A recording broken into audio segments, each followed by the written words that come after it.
En el período de 1997 a 2004, desaparecieron de manera misteriosa en la pequeña ciudad polaca de Łódź 82 personas.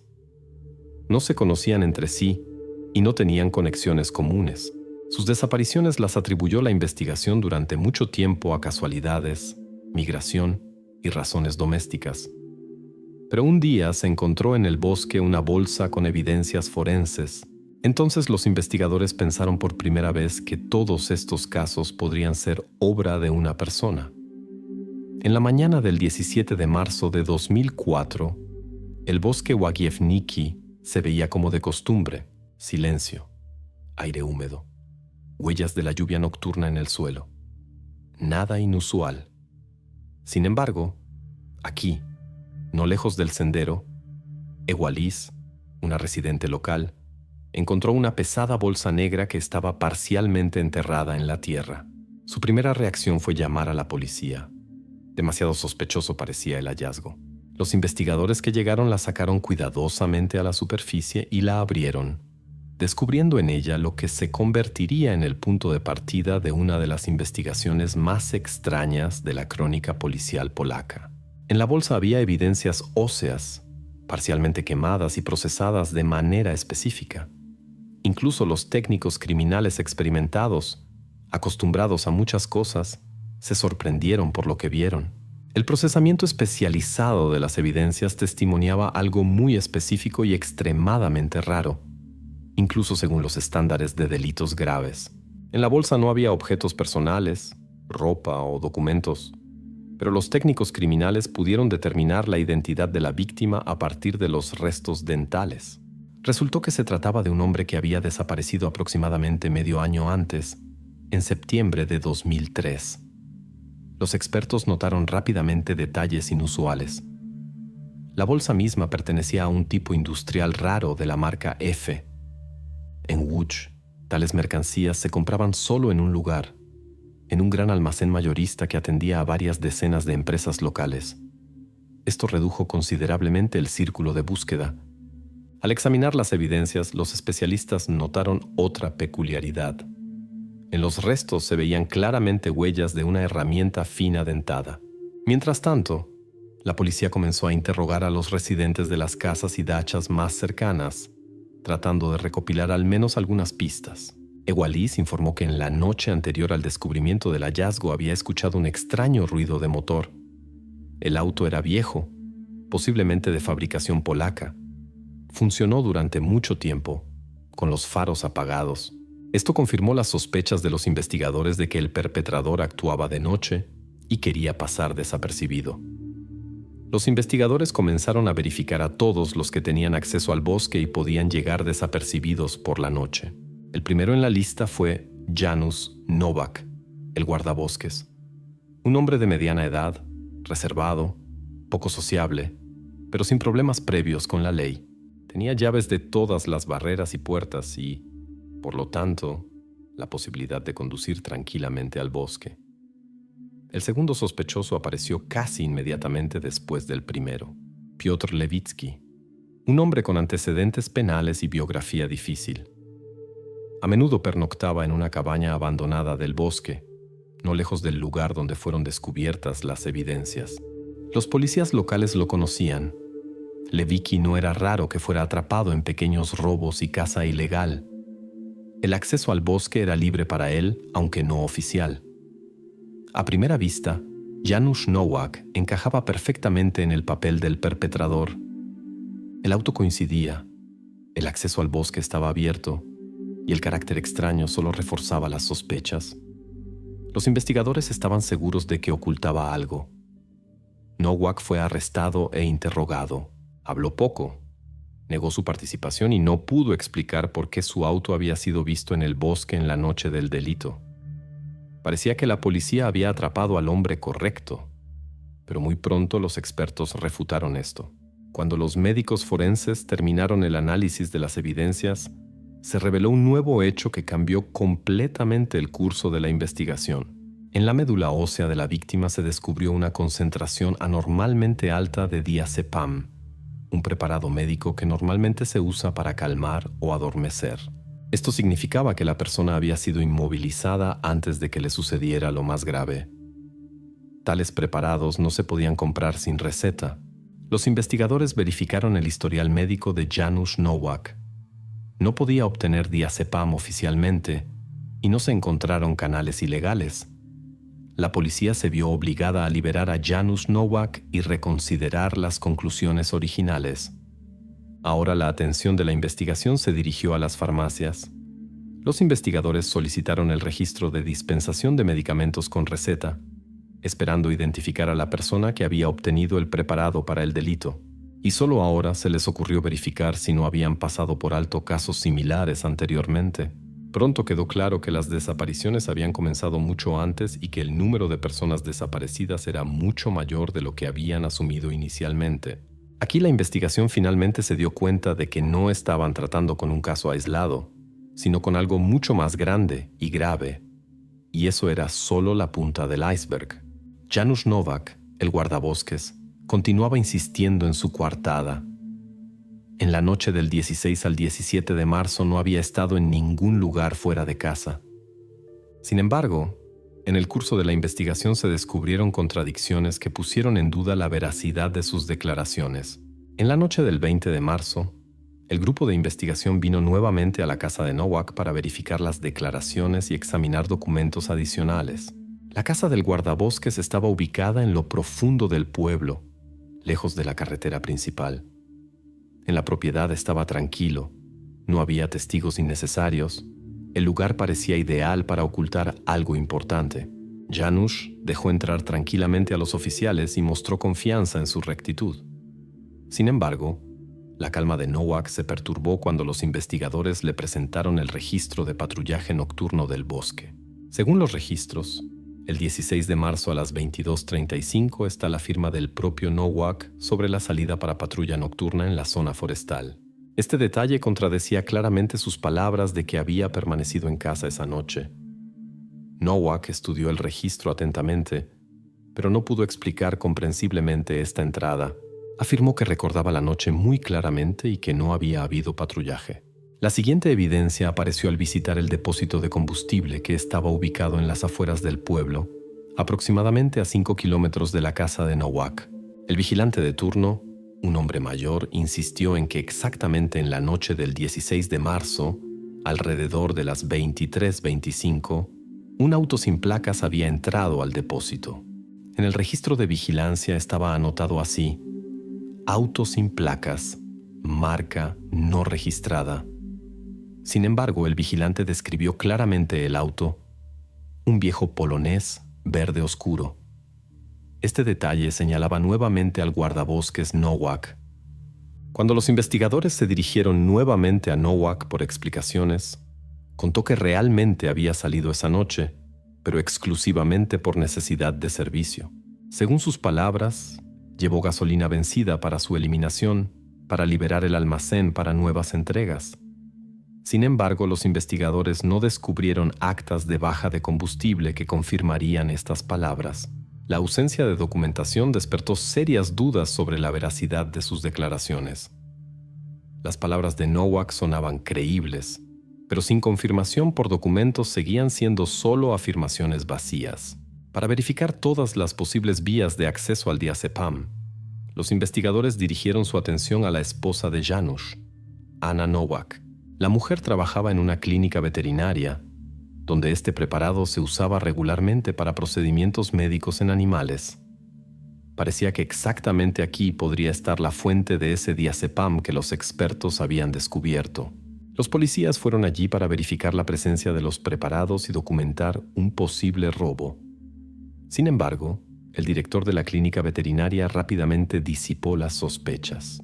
Mostró personalmente a los investigadores la caja fuerte donde se guardaba el diazepam. La caja fuerte no había sido abierta desde 2002. En la cerradura había un sello de fábrica intacto con la marca correspondiente y sello de las autoridades de control. Esto excluyó la posibilidad de robo del preparado en la clínica veterinaria. A pesar de las contradicciones reveladas y la ausencia de documentos para la gasolina dada de baja, la policía no arrestó a Janusz Nowak. La investigación decidió ser cautelosa y no quiso apresurarse con conclusiones. se decidió vigilar al guardabosques las 24 horas. Nowak continuó viviendo su vida habitual, sin sospechar que cada uno de sus pasos era documentado por investigadores. Los investigadores ya pasaron a la siguiente fase de trabajo. Analizaron los datos obtenidos de las farmacias sobre medicamentos con receta y trataron de identificar la fuente del diazepam que había sido encontrado en la médula ósea de Tomasz Bednarczyk. Este era un proceso laborioso que requería mucho tiempo, pero necesario para excluir todas las casualidades y llegar a la conclusión correcta. La situación se volvía cada vez más complicada. La investigación trasladó el enfoque al lado financiero de la vida de Tomasz Bednarczyk, cuyas evidencias fueron descubiertas en el bosque Łagiewniki. Su hermana, Anna Czaplinska, una empleada del departamento de contabilidad de una empresa en Łódź, mencionó un extraño préstamo que Tomasz había tomado poco antes de su desaparición. Oficialmente, el dinero estaba destinado a la renovación del apartamento. Sin embargo, ella afirmó que su hermano no quería hacer ninguna renovación en absoluto. Los investigadores verificaron las palabras de la hermana y solicitaron documentos bancarios. En el estado de cuenta se indicaba que Tomasz había recibido una suma de 18,000 zlotys en efectivo solo 2 días antes de su desaparición. La transacción fue realizada en el banco a través de un cajero y no a través de un cajero automático, lo que indicaba el deseo de la víctima de no dejar rastros electrónicos. El empleado del banco responsable de la entrega de los fondos pudo recordar al cliente. Según sus palabras, Tomás no vino solo, sino acompañado por un hombre robusto, de unos 30 años, con una chaqueta cortaviento oscura con una insignia llamativa de automóvil en el pecho. Los investigadores mostraron al empleado del banco fotos de varios hombres. Sin embargo, no reconoció a ninguno de los presentados. El hombre de la chaqueta cortaviento no era conocido por los empleados del banco, lo que añadió incertidumbre a las circunstancias del retiro de dinero. Para aclarar el propósito del préstamo, la investigación interrogó nuevamente a la hermana de Tomasz, Anna Czaplinska.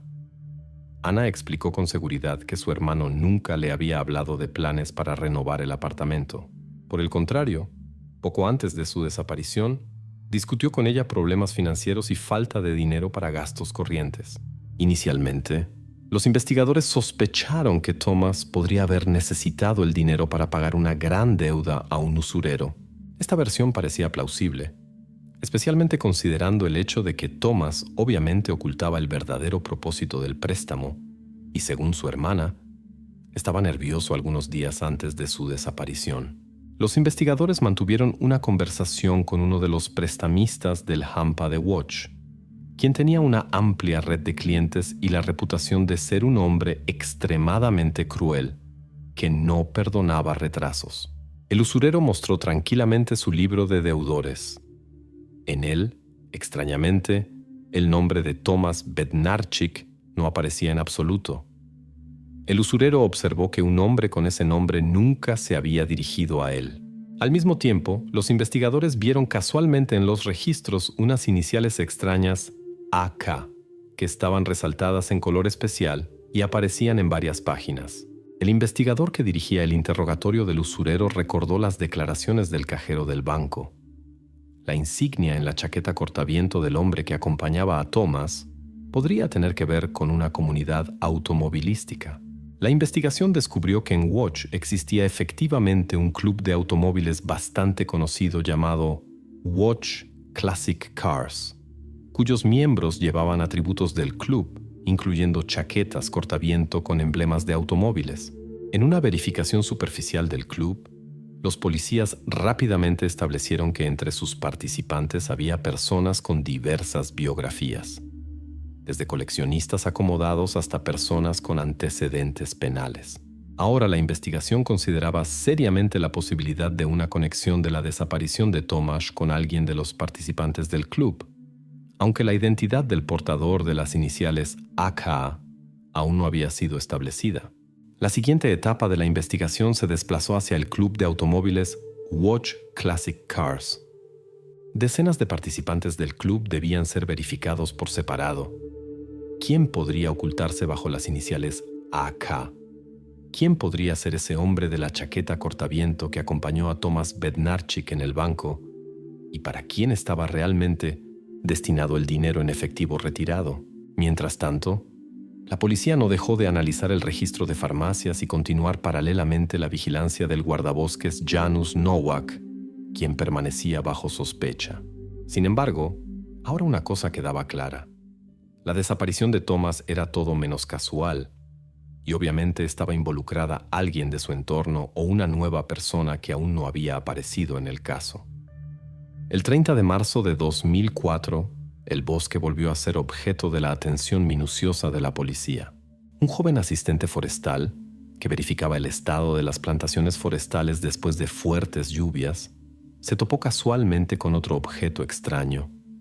Un saco negro escondido bajo un viejo árbol caído. No se atrevió a abrirlo él mismo y llamó inmediatamente a la policía. Los investigadores que llegaron confirmaron las peores expectativas. En el saco se descubrieron fragmentos óseos que pertenecían a varias personas. Los expertos establecieron rápidamente que las evidencias pertenecían a al menos 3 personas diferentes. Inmediatamente se hizo evidente que la investigación no tenía que ver con un episodio individual, sino con una serie de desapariciones y delitos interconectados. Entre las evidencias encontradas, los policías también descubrieron una prueba importante. Un pequeño paño de cocina con bordado ordenado y las iniciales AK. El paño estaba manchado con manchas grasientas y parecía como si hubiera sido tomado apresuradamente por alguien de una casa o un lugar donde se cocinaba regularmente. Para determinar el origen del objeto encontrado, la investigación invitó a un experto textil para consulta, quien después de un examen minucioso del material y estilo de bordado, concluyó que el paño fue producido en masa para la cadena comercial Tesco Łódź. Según información de las tiendas, el lote de paños con bordado similar salió a la venta recién en 2003, es decir, hace menos de un año. En consecuencia, el paño no fue comprado hace mucho tiempo y su propietario podría estar directamente conectado con los delitos. Los investigadores fueron inmediatamente al hipermercado local Tesco Łódź para tratar de averiguar quién podría haber comprado este paño. Sin embargo, resultó que un lote similar de mercancías se vendió sin registro personal de compradores a través de terminales de caja con pago en efectivo. Mientras tanto, la investigación obtuvo un nuevo testigo, un pescador que a menudo pasaba noches en un pequeño lago ubicado aproximadamente a 1 kilómetro del macizo forestal Łagiewnicki, informó a la policía que en la noche anterior al descubrimiento del primer hallazgo había visto un automóvil sospechoso. Recordaba detalles. Un Fiat 125P blanco que conducía muy lentamente y con los faros apagados. El testigo no pudo mencionar la matrícula exacta, sin embargo recordaba bien la marca y modelo del automóvil. Los investigadores tomaron esta información en serio, ya que por su carácter coincidía con las declaraciones del testigo anterior, quien había mencionado otro automóvil que también conducía de noche sin luces. La policía organizó una verificación de todos los propietarios de automóviles blancos de la marca Fiat 125P, registrados en Łódź y los asentamientos más cercanos. Los investigadores realizaron decenas de interrogatorios. Sin embargo, ninguno de los propietarios verificados pudo ser conectado con los eventos en el bosque. Mientras tanto, el laboratorio forense terminó el examen de las evidencias encontradas y llegó a una conclusión importante. Según los resultados del análisis, la fecha del desenlace trágico de las 3 víctimas fue de 3 a 8 meses. Este hecho significaba que el responsable había continuado actuando hasta hace poco y probablemente aún estaba en las inmediaciones del lugar del delito. Esta información preocupó a los investigadores. Entendieron que tenían que ver con un responsable de múltiples delitos que no detuvo sus acciones, a pesar del mayor interés policial en el bosque y los alrededores.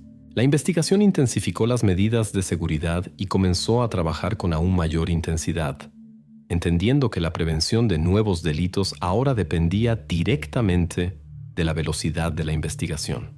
Ahora la dirección clave de la investigación se convirtió en el reexamen de lotes de diazepam recientemente adquiridos. El 5 de abril, la investigación regresó nuevamente a Piotr Lewicki, el hombre previamente condenado que vivía en las afueras de Łódź y era conocido por la policía por sus frecuentes pernoctaciones en la cabaña del bosque Łagiewnicki. Exactamente su nombre aparecía a menudo en documentos relacionados con el bosque. Las sospechas se intensificaron nuevamente cuando se supo que Lewicki había sido visto exactamente en la noche del 16 al 17 de marzo en las cercanías. Los investigadores llegaron al lugar de trabajo de Lewicki, la estación PKP Cargo, donde trabajaba oficialmente en el turno nocturno. Lewicki recibió a la policía con calma, no trató de evadir la conversación y mostró inmediatamente la tabla de turnos nocturnos. En el documento estaban su firma, la nota del jefe de sección y el sello del reloj de oficina, que registraba el tiempo exacto de inicio y fin del turno. El turno duró desde las 22 hasta las 6 y cubría completamente el tiempo del descubrimiento del primer hallazgo.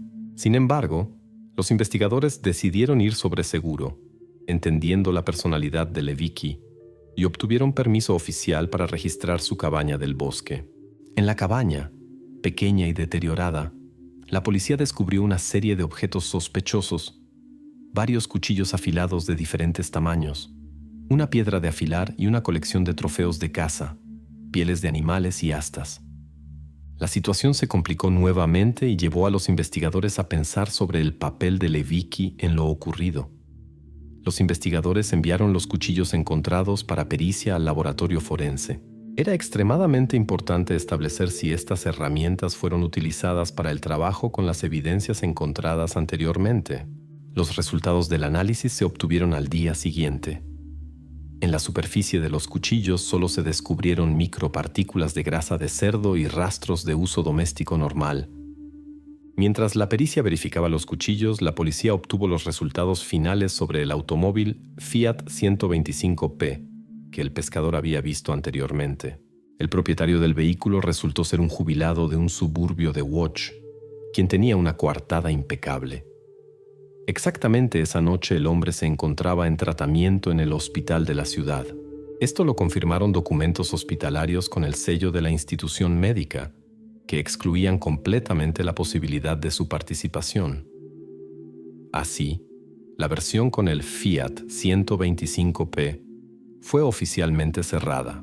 Parecía como si la investigación hubiera llegado nuevamente a un callejón sin salida, pero inesperadamente apareció un nuevo testigo importante, el guardia de la estación PKP Cargo, que trabajaba la misma noche.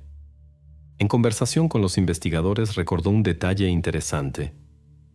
Tarde en la noche, aproximadamente a las 21:40, un conocido trajo a Lewicki a la estación con un automóvil viejo de la marca Polonés, al cual le faltaban las matrículas. El guardia describió al conductor, un hombre corpulento de estatura media, de constitución fuerte. La descripción coincidía perfectamente con la que había dado anteriormente el cajero del banco, quien había visto al hombre desconocido que acompañaba a Tomasz Bednarczyk al retirar una gran suma de dinero en efectivo.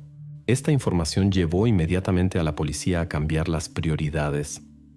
Si Lewicki mismo había sido confirmado por testigos, entonces la identidad del conductor del Polonés volvía a primer plano.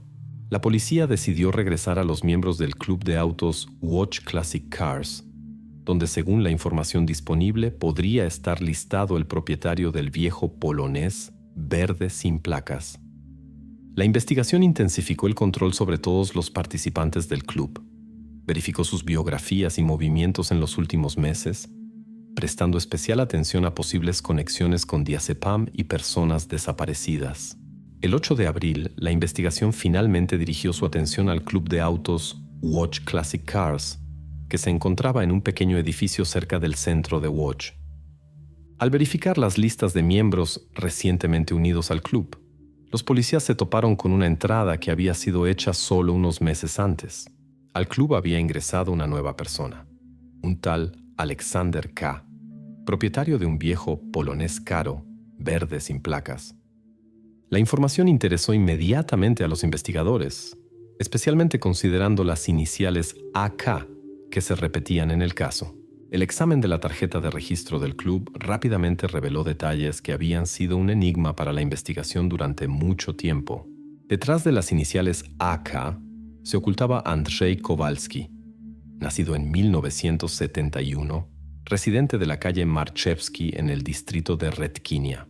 Precisamente él estaba registrado como propietario de aquel auto que aparecía tan frecuentemente en los testimonios de testigos y había sido notado cerca de Piotr Lewicki y Tomasz Bednarczyk. Los policías fueron a la calle Marchevsky para interrogar a los vecinos y obtener información adicional sobre Kowalski. La imagen resultó ser inquietante. Los vecinos contaron sin vacilación especial que Kowalski llevaba un estilo de vida oculto. A menudo salía de su casa a altas horas de la noche y regresaba solo por la mañana. También mencionaron un olor inusual de químicos proveniente de su garaje y notaron que Kowalski siempre lo cerraba cuidadosamente, evitando conversaciones sobre su auto y los objetos guardados en él. La investigación se reunió con el presidente del club para aclarar el horario de eventos en los que Kowalski podría haber participado. El líder del club contó que el 16 de marzo todos los miembros del club participaron en un seminario técnico que comenzó a las 19 horas y terminó aproximadamente a las 21:30. Kowalski efectivamente estuvo presente en el seminario, pero se fue antes que los demás, aproximadamente a las 9:30 de la noche. Así, el sospechoso tenía una ventana de tiempo abierta, suficiente para salir del club y dirigirse al bosque Łagiewnicki. Inicialmente, las declaraciones del presidente del club parecían una coartada sólida. El seminario parecía ser un evento que garantizaba una confirmación confiable de la presencia de Kowalski en un lugar específico a una hora específica. Sin embargo, una verificación detallada del programa del evento y la aclaración del tiempo de salida de Kowalski demostró lo contrario. Quedaba un periodo considerable después del final de la participación del sospechoso en el seminario, lo que hacía la coartada parcial y poco confiable. El hecho de su salida temprana transformó la versión inicialmente convincente del presidente del club en una pista falsa, que ahora fue oficialmente cerrada. Mientras la investigación continuaba su trabajo en el club, uno de los miembros de Watch Classic Cars, que anteriormente no había hecho declaraciones, compartió un nuevo detalle importante. Recordaba claramente que Kowalski tenía una chaqueta del club adornada con un bordado con las iniciales AK. Eran las mismas iniciales que habían sido descubiertas anteriormente en la toalla bajo las evidencias encontradas en el bosque Łagiewnicki. La información del testigo parecía una confirmación seria de la conexión de Kowalski con el delito y fortaleció considerablemente las sospechas de la investigación. Los policías inmediatamente registraron las declaraciones en los archivos del caso y decidieron no retrasar más el registro. Ahora se hizo evidente que la verificación de la vivienda y garaje de Kowalski era inevitable y debía realizarse lo más rápido posible, antes de que el sospechoso tuviera tiempo de eliminar posibles evidencias. Los investigadores prepararon rápidamente una solicitud a la Fiscalía de la ciudad de Łódź y la enviaron para obtener una sanción para el registro del espacio habitacional y garaje de Andrzej Kowalski. En este punto, la investigación ya no dudaba de estar en el camino correcto y que Kowalski era una figura clave en las misteriosas desapariciones. Paralelamente, la policía comenzó una verificación minuciosa de todos los contactos del sospechoso, prestando especial atención a las compras recientes de químicos y medicamentos, incluyendo diazepam. El 12 de abril, la policía finalmente recibió la autorización y comenzó el registro del garaje y vivienda de Andrzej Kowalski. La operación comenzó temprano en la mañana, sin notificación previa al sospechoso, lo que garantizaba la preservación de posibles evidencias. El garaje de Kowalski resultó ser un espacio cuidadosamente cerrado y equipado, que obviamente no estaba destinado solo para el almacenamiento ordinario de un auto. En el centro del espacio había un polonés caro, verde sin placas, que ya era conocido por la investigación a través de numerosos testimonios de testigos. En el primer examen del maletero, los investigadores notaron un detalle extraño. Toda su superficie interior estaba cuidadosamente forrada con lámina densa de hule. Esto despertó sospechas, y los técnicos forenses inmediatamente tomaron muestras de las costuras y bordes de la lámina para experticia. La experticia rápidamente dio primeros resultados. En las costuras de la lámina se encontraron diminutas bolitas de tela. Las pruebas de laboratorio confirmaron la coincidencia completa de las muestras con el material de la toalla con iniciales bordadas AK, que había sido encontrada anteriormente en el saco con evidencias. En un estante junto al auto, los investigadores descubrieron otra evidencia importante: envases vacíos de blister de diazepam, marcados con la serie de distribución 2311. Esta serie coincidía completamente con los datos del análisis de médula ósea de Tomasz Bednarczyk, la primera víctima identificada. Bajo la presión de evidencias obvias, Kowalski comenzó a dar explicaciones. Negó categóricamente cualquier participación en las desapariciones de personas e insistió en motivos y circunstancias completamente diferentes. Sobre el auto explicó que supuestamente estaba en proceso de restauración, de ahí la lámina para proteger el maletero. A la pregunta sobre el diazepam, Kowalski respondió rápidamente que las pastillas no estaban destinadas para él personalmente, sino para un hombre sin hogar conocido que sufría de epilepsia. Esta versión sonaba poco convincente y no podía disipar completamente las sospechas contra Kowalski. Sin embargo, la coartada formalmente aún no estaba definitivamente destruida. Mientras la policía continuaba analizando las evidencias encontradas en el garaje, un nuevo testigo llegó a los investigadores. Un joven vecino que había observado los eventos desde la calle. Según sus palabras, vio hace algunos días, específicamente el 10 de abril, cómo el auto polonés era conducido por un hombre completamente diferente. El joven describió con seguridad al hombre al volante como desconocido y completamente diferente a Kowalski. Este detalle inmediatamente creó incertidumbre y dio a la policía razón para sospechar que el auto también podría ser usado por otras personas, lo que complicaba el cuadro investigativo y llevaba a nuevas sospechas. Sin embargo, esta declaración adquirió un sentido completamente diferente cuando la investigación rápidamente verificó los protocolos urbanos de los últimos días. Resultó que exactamente en la noche del 10 de abril había desaparecido una estudiante de la Universidad de Łódź llamada A. Katz. Según la información preliminar, la joven coincidía completamente con el perfil de víctima establecido anteriormente, aproximadamente la misma edad y apariencia. Este detalle perturbó extremadamente a la investigación, porque ahora quedó claro que el perpetrador seguía actuando y posiblemente continuaba usando el auto polonés. En el contexto de nuevas circunstancias, la policía se vio obligada a regresar nuevamente a una versión que ya parecía cerrada: verificar al guardabosques Janusz Nowak. Aunque su coartada había sido confirmada, ahora surgía la posibilidad de que precisamente su auto fuera prestado secretamente y usado por otras personas. Esto podría explicar la aparición del conductor desconocido que había notado el testigo joven. Con extrema precaución, los investigadores decidieron verificar nuevamente la ubicación de Nowak en la noche de la desaparición de la estudiante, entendiendo que de esto dependía mucho para el curso posterior de la investigación. Las dudas surgieron nuevamente y Nowak volvió a ser objeto de vigilancia encubierta. Mientras los investigadores se preparaban para el siguiente paso, no revelaron detalles sobre la estudiante desaparecida y esperaban que la presión de esta información llevara a alguien de los participantes del proceso a cometer un error. En la madrugada del 18 de abril, los investigadores comenzaron el examen del apartamento de Andrzej Kowalski, ya participante de la investigación oficial. La atmósfera en el apartamento era neutral, no destacaba a primera vista, pero los investigadores sabían que precisamente los pequeños detalles a menudo deciden el desenlace del caso.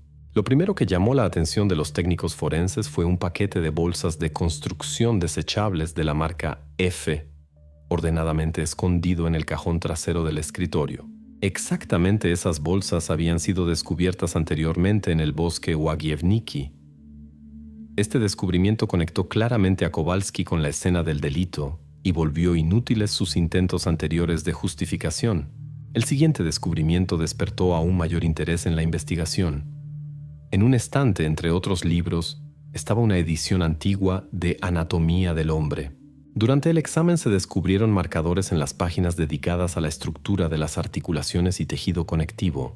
Este hecho parecía importante, especialmente considerando las conclusiones previas de expertos sobre el procesamiento quirúrgicamente preciso de las evidencias encontradas. Durante la verificación posterior de la biografía de Kowalski, los investigadores establecieron un hecho importante de su empleo anterior. Resultó que hace algunos años, hasta 2002, había trabajado en el servicio de canalización del Hospital del Distrito. era responsable del mantenimiento técnico, lo que le daba acceso a varias habitaciones, incluyendo el almacén de medicamentos. En el año 2002, Kowalski dejó el puesto después de un conflicto con la dirección. Sin embargo, no devolvió las llaves de las habitaciones del hospital. Este hecho despertó sospechas sobre posible acceso no autorizado a medicamentos ya después del despido. Los investigadores decidieron estudiar más detalladamente el diario del almacén y los informes del servicio farmacéutico del hospital para 2003. El farmacéutico jefe, que por mucho tiempo no quiso cooperar, se vio obligado a admitir que en el otoño de 2003 se descubrió una falta grave. Aproximadamente 600 ampollas de diazepam. En el intento de verificar la versión sobre la fuga de medicamentos, la policía interrogó a los antiguos colegas de Kowalski. Uno de ellos declaró con seguridad que después del despido de Kowalski, todas las cerraduras en las habitaciones fueron reemplazadas por nuevas. Por lo tanto, el acceso no autorizado del antiguo empleado estaba excluido. Sin embargo, la investigación no descubrió documentos o protocolos oficiales del cambio de cerraduras. Sin confirmación oficial, el hecho del cambio de llaves siguió siendo solo palabras que no tenían fuerza probatoria. Por lo tanto, esta versión fue inscrita en la lista de las falsas, aunque formalmente no fue completamente refutada. Mientras los investigadores estudiaban el pasado de Kowalski, salió a la luz su historial médico. El documento estaba parcialmente clasificado y estaba bajo la rúbrica acceso restringido. La investigación solo logró averiguar una cosa. A Andrzej Kowalski anteriormente se le había diagnosticado trastorno de personalidad disocial. Los detalles del diagnóstico no fueron revelados. Sin embargo, quedó claro que esto podría influir seriamente en el juicio y la calificación de los delitos de los que se le sospecha. El tribunal ordenó una pericia psiquiátrica inmediata para obtener respuestas exhaustivas sobre el estado mental del sospechoso. Paralelamente al examen de la personalidad de Kowalski, la policía comenzó una verificación interna del trabajo del investigador Radetzky, quien anteriormente había manejado los casos de desapariciones en 2001 a 2002. La investigación sospechaba que precisamente su negligencia e investigación superficial de esos años permitió al perpetrador permanecer inadvertido por tanto tiempo. Junto con eso se planteó nuevamente la cuestión del papel del guardabosques Janusz Nowak. Los últimos eventos llevaron a los investigadores a dudar nuevamente de su coartada, a pesar de las confirmaciones. Los policías decidieron actuar con cautela y verificar cada detalle para excluir o confirmar definitivamente la posible participación de Nowak. El 25 de abril, una comisión especial de la Administración de Seguridad Interna comenzó la verificación del trabajo del mayor Bartosz Radetzky, quien había manejado los casos de desaparecidos en 2001 a 2002. Despertó sospechas que Radetzky a menudo cerraba casos sobre desaparecidos sin investigación fructífera y justificaba esto con la ausencia de perspectivas de búsqueda. Durante la verificación minuciosa de los archivos, los investigadores notaron rápidamente una serie de 12 casos que Radetzky había cerrado. El análisis de documentos reveló un detalle asombroso. En todos los protocolos de interrogatorio e informes figuraban párrafos idénticos, literalmente copiados. Esto indicaba claramente el enfoque formal del investigador, ignorar hechos y ausencia de trabajo operativo real. Tal negligencia indicaba obviamente la falta de voluntad del investigador para profundizar en los detalles de cada caso concreto. Al mismo tiempo se descubrió un informe que Radetzky había presentado en la primavera de 2004 para una promoción de servicio. Esto dio motivo para sospechar de él carrerismo y el deseo de deshacerse más rápidamente de los casos problemáticos para evitar reclamos por parte del liderazgo superior y facilitar su camino hacia arriba. Los investigadores decidieron verificar las afirmaciones de Radetzky sobre la imposibilidad de establecer contacto con los familiares de los desaparecidos. Los empleados de la comisión llevaron a cabo conversaciones telefónicas con familias de varias personas cuyos casos habían sido cerrados.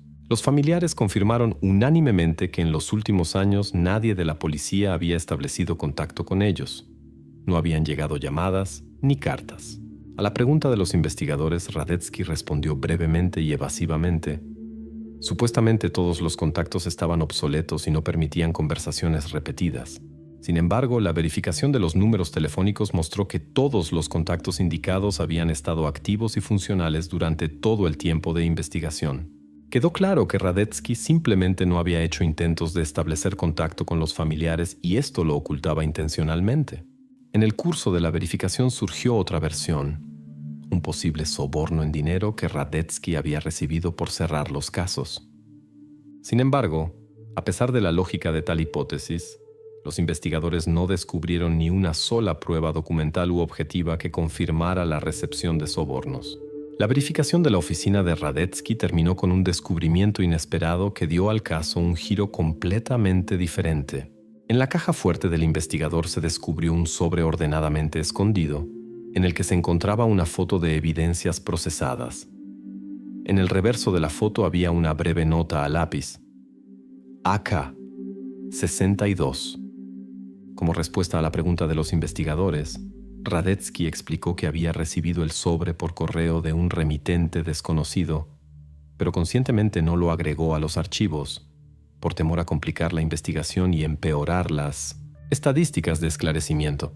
Los policías establecieron rápidamente que la cifra 62 coincidía con el índice interno de uno de los casos cerrados sobre una persona desaparecida de 2002. Ahora la conexión entre Kowalski y este desaparecido estaba prácticamente probada, lo que reforzó las sospechas hacia ambos. Paralelamente a la verificación de la actividad de Radetzky, se completaron las pericias del automóvil del guardabosques Janusz Nowak, quien anteriormente fue sospechoso de participación en los delitos. Los expertos establecieron definitivamente que el perfil de los neumáticos de su Polonés no coincidía con el relieve de la huella de vehículo descubierta en el lugar del tercer hallazgo de evidencias. Así, Nowak fue oficialmente excluido del número de sospechosos y la versión de su participación fue definitivamente cerrada. Ahora a los investigadores solo les quedaba concentrarse exclusivamente en Kowalski y aclarar la responsabilidad de Radetzky por la negligencia permitida. La verificación continuaba, pero ya era claro que los casos de desaparecidos podrían haber sido esclarecidos considerablemente antes si el investigador hubiera cumplido sus deberes concienzudamente. Con esto, el precio del error del sistema de investigación obtuvo una escala completamente diferente a la asumida al comienzo de la investigación. El 10 de febrero de 2005, en el Tribunal del Distrito de la ciudad de Łódź, se completó uno de los casos más extensos y complejos en la historia de la criminalística polaca. El juez leyó oficialmente el veredicto. Andrzej Kowalski fue declarado culpable en todos los 82 episodios de delitos graves que figuraban en la acusación. En la sala del tribunal reinó el silencio absoluto. El tribunal reveló detalladamente el esquema de acciones de Kowalski, confirmado por pruebas irrefutables. En un apartamento alquilado en un barrio tranquilo de Łódź, inyectaba a las víctimas diazepam robado, después de lo cual con su polonés verde sin placas llevaba a las personas al macizo forestal Łagiewniki, que estaba a 20 kilómetros de la ciudad. Según la verificación de la logística de transporte, el viaje duraba aproximadamente 25 minutos. Allí Kowalski causaba daños graves a las víctimas. Todos los detalles de la acusación fueron cuidadosamente verificados y probados. El diazepam descubierto en las evidencias coincidía completamente con la serie que había sido robada del almacén del hospital, al cual Kowalski tenía acceso después de su despido. El bordado con las iniciales AK, que aparecía en toallas y ropa, era su sistema personal de marcado con el que designaba objetos que tenían significado especial para él. Los expertos realizaron investigaciones complejas. El relieve de la huella de vehículo dejada en el bosque en los pozos número 2 y 6 coincidía perfectamente con el patrón de los neumáticos del automóvil de Kowalski. El polvo de carbón encontrado en el fondo de los pozos era idéntico a las muestras tomadas en el garaje de Kowalski. Esta huella cerró completamente la cadena de pruebas. La foto de las evidencias procesadas encontrada en la caja fuerte del mayor Radetzky tenía otra naturaleza. La investigación estableció que esto fue un intento de un informante anónimo desconocido de dirigir la atención de la policía hacia la serie de desapariciones. Cuando el juez comenzó a leer las conclusiones de la pericia psiquiátrica judicial que reconocía a Andrzej Kowalski como inimputable, El acusado lo interrumpió calmadamente. Mirando directamente a la cámara del protocolo judicial, Kowalski habló con tono frío solo unas pocas palabras. La cuenta está incompleta. Lo sabrán después. Luego sacó rápidamente del interior de la manga una grapa hecha de espiral metálico y la lanzó en dirección del secretario del tribunal. La escolta que vigilaba cerca interceptó el objeto antes de que alcanzara el objetivo. El acusado mismo no mostró emoción por el intento fallido. Simplemente siguió mirando silenciosamente hacia adelante. Después de una breve pausa, el tribunal continuó la sesión. Kowalski no dio más explicaciones adicionales. En la decisión judicial final, Andrzej Kowalski fue reconocido como inimputable y enviado a tratamiento forzoso por tiempo indefinido en una institución psiquiátrica cerrada de régimen estricto. Los materiales judiciales registraron que el número de víctimas fue establecido oficialmente como 82 más N, lo que subrayaba la incertidumbre y probabilidad de la existencia de otros episodios desconocidos. La investigación contra el mayor Bartosz Radecki fue separada en un proceso independiente, en cuyo marco continuó la verificación del grado de su responsabilidad por negligencia sistemática. Los datos exactos sobre el número de damnificados, el papel de Radecki y todas las circunstancias acompañantes permanecieron en secreto.